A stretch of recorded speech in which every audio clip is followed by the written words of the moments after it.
Hola Buenos Aires, hola Argentina, hola planeta entero, de donde quiera que estés mirando. Hola, buenos días, buenas tardes o buenas noches. Aquí estamos empezando una emisión más de nuestro boletín semanal por Galáctica Radio y Televisión Digital. Muchísimas gracias a todo el público que nos sigue. Ya sabéis, haced los deberes de casa y ayudarnos a crecer. Así que bueno, nos dais el me gusta. Si donde estás mirando ahora hay un botón de me gusta, I like it o lo que sea. Y podéis compartirnos también, recomendar amigos, bueno, sí, y comentar, hacer comentarios aquí también y participar, ¿no? En nuestras charlas y nuestros intercambios, y no solamente aquí en este boletín, sino también, bueno, en todos los contenidos de Galáctica. Así que mandamos saludos a nuestros colegas, también a Pedro Guberman, nuestro director, y a Micaela, que nos saca al aire, y a todos vosotros ahí del otro lado. Hoy vamos a hablar de las elecciones en Brasil, ¿no? Bueno, elecciones que se dieron este domingo y que van a balotaje, porque, bueno, primeramente vamos a entender entonces que los dos candidatos en pole position, ¿no? Los dos candidatos que tuvieron más votos fueron Lula y Bolsonaro, solos los dos, ¿no?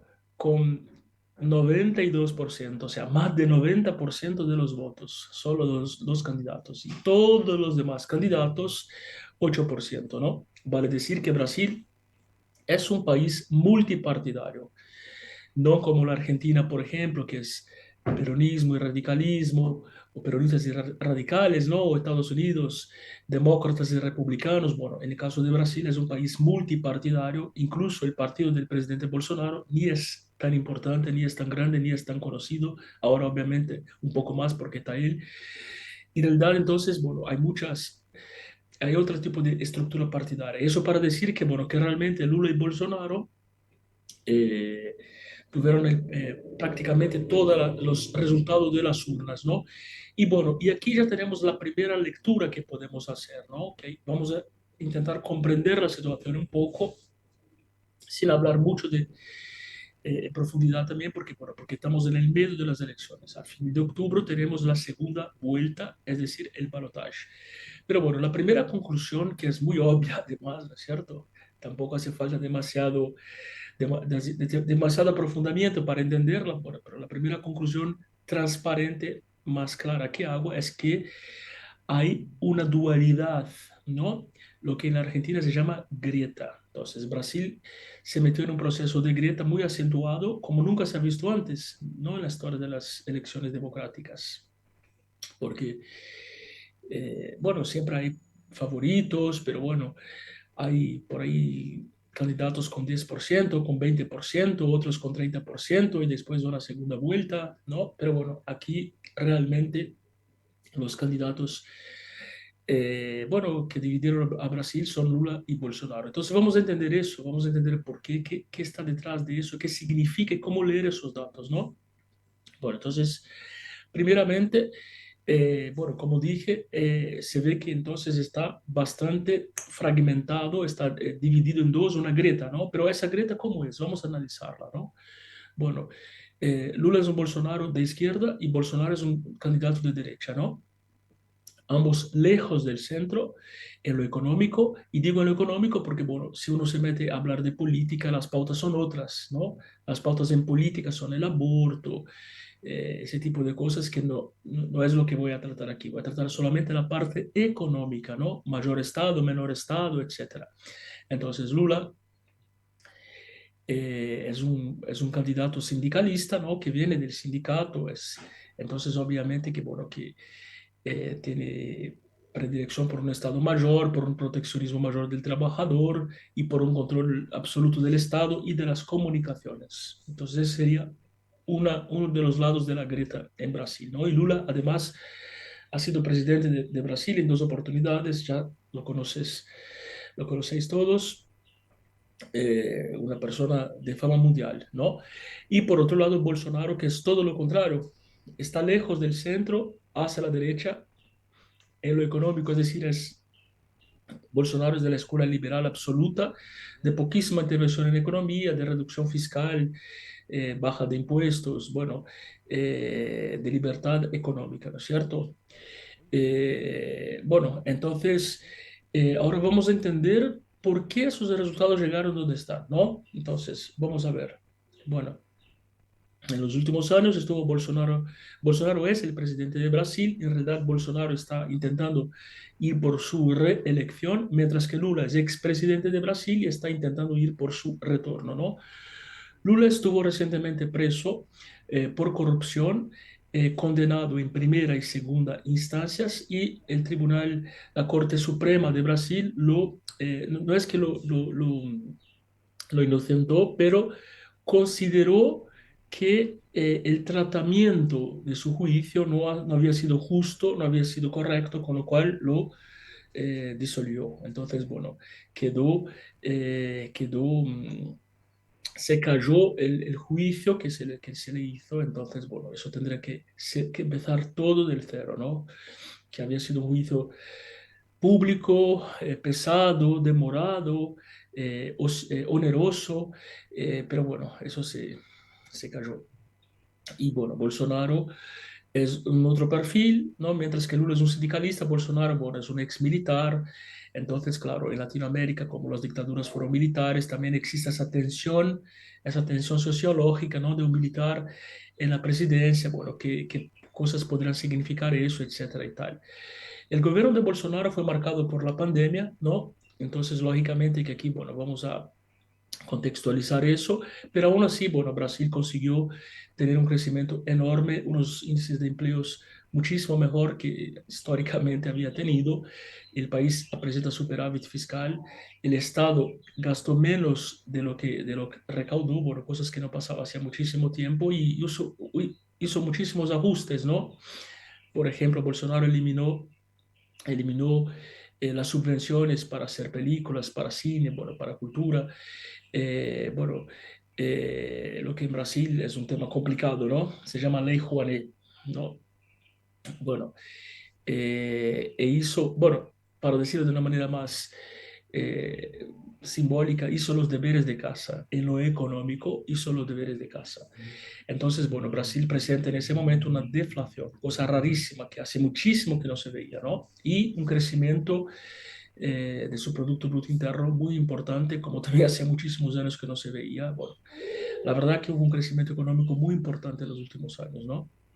Entonces, uno puede preguntarse también, ¿no? ¿Por qué con ese crecimiento, bueno, Lula tiene 50% de los votos? Vamos a llegar ahí.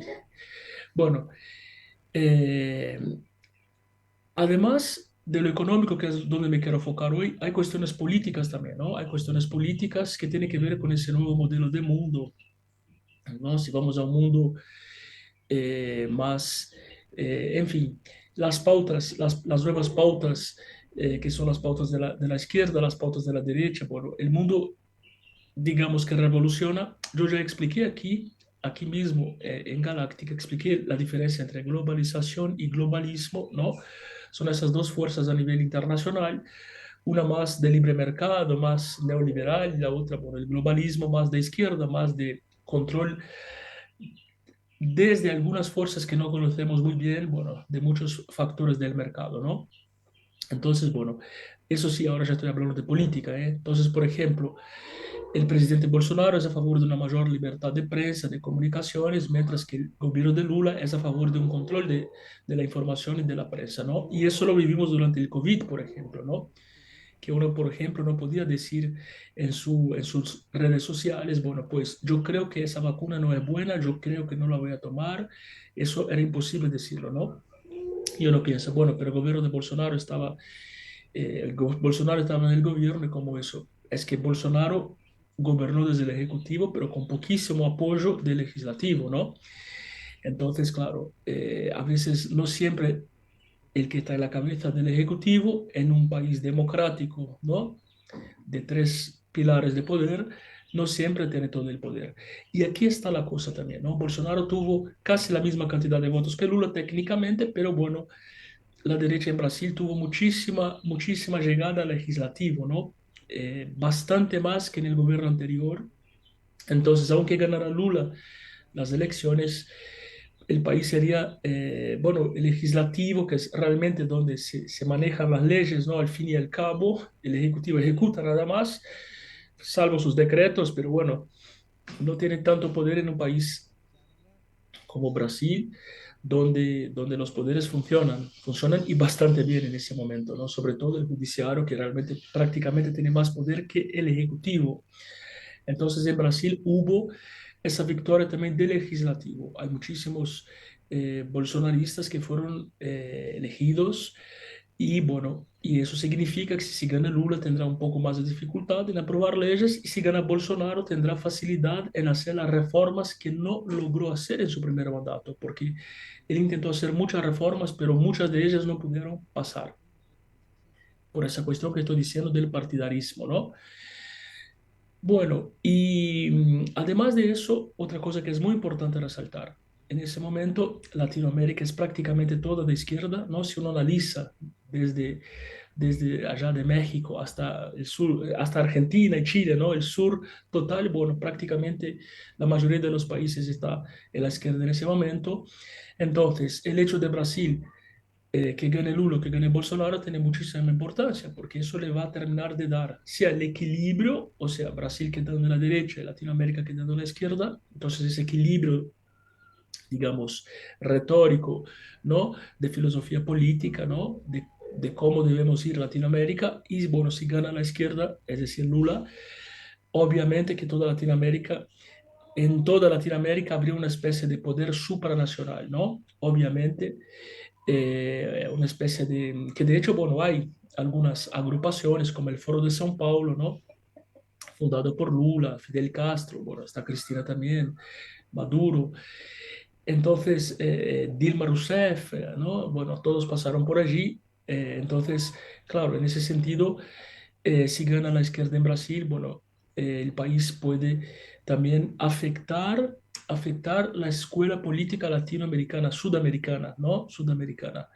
Y podría haber una especie de fuerza supranacional, ¿me entendéis? Y todo eso dentro de un contexto global en que tenemos una guerra en curso y esa guerra tiene un trasfondo también geopolítico, que es buscar las nuevas lideranzas del mundo, qué será el país hegemónico y todo eso, ¿no es cierto? Entonces, bueno, en todo ese contexto, esas elecciones de Brasil podrían mover esa pieza de rompecabezas, ¿no? Esa pieza para ver cómo sería la nueva configuración y lo que, bueno, podría suceder. Así que eso no es menos importante, ¿eh? Brasil es un país muy importante en Latinoamérica, incluso en el mundo, porque Brasil tiene a su lado una otra agrupación que se llama BRIC, que incluye Rusia, China, India, Sudáfrica. Así que bueno, imaginaos que hay realmente que hay dos caminos bastante complejos, ¿no? De cierto modo también, bueno, con respecto a Rusia, por ejemplo, ¿no? Las dos posibilidades, ambos estarían un poco, no son muy críticos hacia Rusia, ni el presidente Bolsonaro, ni el expresidente Lula, así que, bueno, en ese sentido no sabemos cómo podría suceder. El presidente Bolsonaro estaba aliado con Trump, pero no lo está con Biden por cuestiones lógicas. Así que bueno, y podéis preguntarme, ¿no? Pero bueno, si Brasil está con los índices económicos tan buenos y ha crecido tanto y está en su mejor momento económico, ¿por qué entonces la gente le votaría a Lula? Bueno, pues muy sencillo, porque eso tiene una contracara, ¿no? Para que organizar la casa, hacer los deberes, que el país esté con las cuentas en día y todo organizado, con las cuentas sanas y que el Estado no gaste tanto y que haya superávit y que los impuestos se bajen. Para todo eso, bueno, la contracara de la moneda es que el Estado tiene que reducir costes, tiene que gastar menos, incluso en lo social, ¿no? En lo cultural. Y bueno, tiene que haber una reducción de gastos del Estado drástica y también en lo burocrático, ¿no? Y obviamente esto a mucha gente no le gusta. Así que bueno, veremos a fines de octubre qué va a pasar. Estaremos atentos y obviamente que estaremos cubriendo aquí por Galáctica, radio y televisión digital en la primera semana de noviembre. Y por el momento seguimos aquí y bueno, la semana que viene volvemos. Tenemos ahí una posible guerra nuclear en curso. Vamos a ver qué está pasando. Estamos atentos. Así que bueno, Os esperamos aquí la semana que viene. Muchísimas gracias por vuestra compañía y hasta la semana que viene. Chao, chao. Generamos contenidos artísticos y periodismo de vanguardia para que sepas lo que realmente pasa. Galáctica, Radio y Televisión Iberoamérica. Venos y escuchanos en todo el planeta Tierra.